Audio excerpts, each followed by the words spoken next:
have bad connotation about what Occupy is about because they don't really understand it. Right. But and one of the biggest criticisms was, well, you're complaining a lot, but you're not really coming up with solutions. What's your solution? Right. So we were talking just among ourselves and said, well, why don't we, come up with solutions? Why don't we try to get to Congress? Why don't we occupy Congress and see what we can do? Right. Because we need people, not just occupy people, but people who are going to fight for the people in the communities. Yes. People aren't going to go there and take the money of the corporations. No, they're not. People are going to say, okay, this is what we need in our community for our families. Right. This is what we need to protect our environment. We've had the Republicans in it, where the Democrats are throwing stuff on the table, says, for the balance of budget, do this, do that, and the Republicans says we're not going to do it. No. We'll throw something on the table. No. Is it okay to grab a shot of you? I don't care. Okay. But I look at it and say, throw something on the table. See, it shows what you've got. And so that we'll all work together to get something out of there. But they're not doing it. Yeah, and it used to be that they could compromise. I mean, and not even that long ago.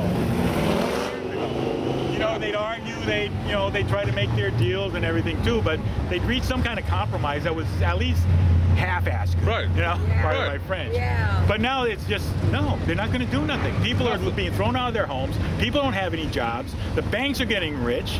Yep. Yes. And they just like, well, I'm sorry. Yeah. And I sit there and listen to Capital One, looking at GE. They're making billions of dollars, but paying zero federal taxes? They're getting tax rebates. Tax rebates? Come on. We're struggling to make ends meet. Our house is $100,000 underwater. What do we still keep making the payment. Yeah. But does anybody help us? No. And Obama, they sit there screaming about Obama. He's one man. Yeah, right. He's one man. He stepped into a pile of crap. As soon as they opened that door on the White House, out flow the crap bush. Pretty He said, much. whoa, now I got to deal with 2 wars, and the budget's going like it is. And I look at the guy, jeez, I met the guy. I shook hands with the guy at Boeing. Yeah. Oh, he's a smart guy. There's no doubt about it. He is, but regardless, the system, I mean, he's not the lawmaker. Nope. The lawmakers have to be replaced. Right, Yeah, they do. I agree. And that's just it. I think come November, we're to clean house again. Yeah, but it's always going to be the same thing again. Well, That's why I'm here. This is what I feel. Get the damn labels off. I don't want to hear you're a Democrat, you're a Republican. Are you going to fight for us? Are you going to say to hell with the Patty Murray corporations? does. Patty Murray does. I must say that she squeaked by this time. Yeah. But anytime I send Patty Murray an email or something like that, I get a response back from her. Yeah. And that's just it. If you get in there and I contact you, I put you there. Yeah. You work for me. Exactly. Read what I say in there. Yeah. It talks about that. Oh, good. But check out the website and the Facebook. There's going to be videos, obviously. Hi. Right. And what I'm going to do is I'm going to make personal videos explaining here's what the issue is, here's what I feel needs to be done, and this is what I'm going to do to fix Right. it. So you can see what I want to accomplish. And the sad part about Mike is you're independent, and then there's going to be a lot of Democrats and the Republicans saying, Yeah, but you know what? But people are sick of both of them now. They are. It's not like the old days when a Nader would run and he's going to split the vote. Right. Right. People aren't voting.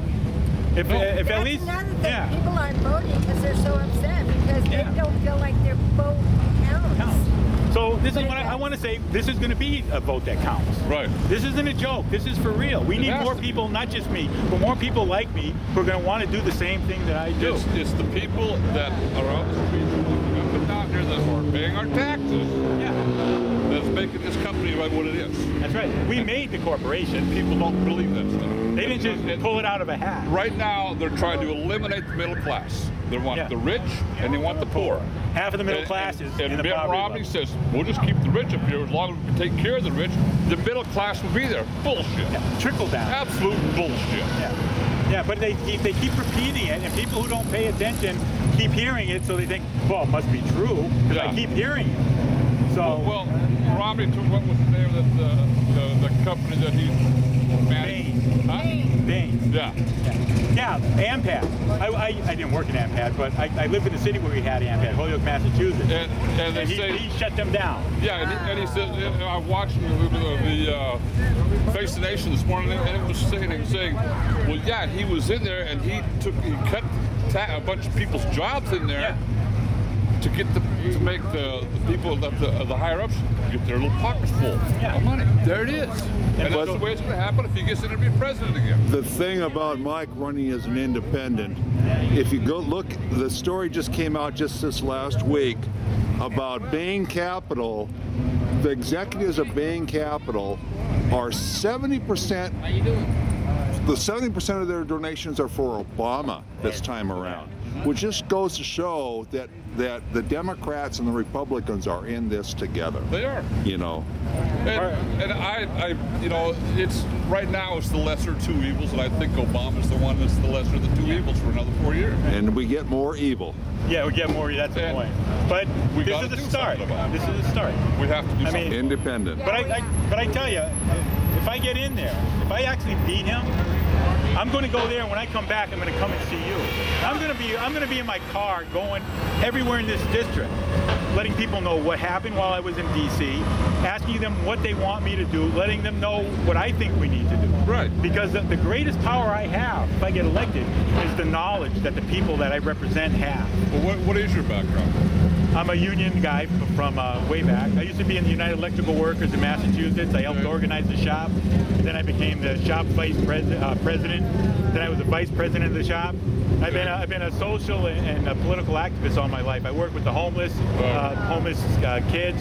I've done group meetings in hospitals in the VA for people with mental health conditions and alcoholism. So I've been working with the people for all my life. Right. Pretty much. And I work in factories for pretty much all my life.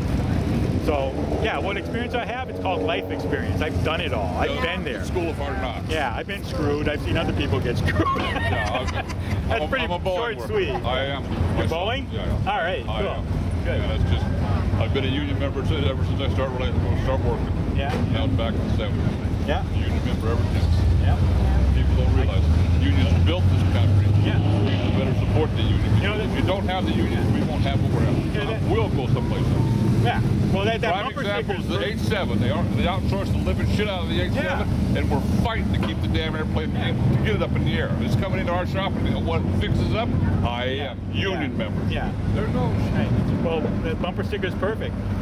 Unions, the people who brought you the weekend. Right. You know? That's it. All right, Mike. Nice to meet you. What's your name again? Les Smith. Les. My wife, Carol. Carol. Carol, nice to meet you. Nice talking with you. Okay. I hope to see you again.